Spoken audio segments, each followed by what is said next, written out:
We do have some new details tonight in the scandal surrounding the Clay County Sheriff.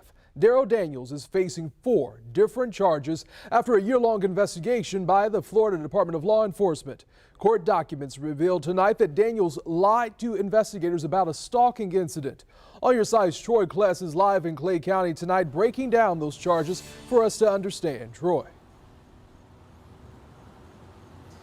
Thank you, Anthony. I'm here in Oakley Village where things really all started. Right across the street from me, that's the elementary school where Darryl Daniels ordered his own deputies to arrest his ex-girlfriend. Now, I've been speaking and looking at some of the comments on social media. Some are very critical of Darryl Daniels, but I did speak with a business owner out in Middleburg who says that she is still supporting him.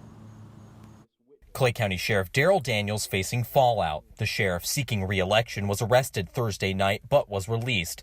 Ahead of the election, Middleburg resident Robin Roy, who owns this Clay County business, is standing behind him. My vote is for Sheriff Daniels. His personal life has nothing to do with his business life, and he has done a fabulous job for Clay County. Personal and professional lives collided last year. Daniels is accused of ordering his deputies to arrest his former mistress. That sparked an investigation by the FDLE leading to Thursday's arrest. Daniels faces 3 charges of lying to law enforcement officers and 1 count of tampering with evidence. In a Facebook video, Daniels claimed he was given an ultimatum to either resign or be arrested. State Attorney Brad King stated Friday that was not true. He says what was proposed to the sheriff was after his arrest an early disposition of the case so he could possibly retain his pension. The scandal has angered some Clay County residents. Abuse of power is abuse of power. But some like Soroy say the timing of Daniels' arrest is questionable. I think that they're just taking this and using it against him. Like I said, his personal business, personal life should have nothing to do. We all have skeletons.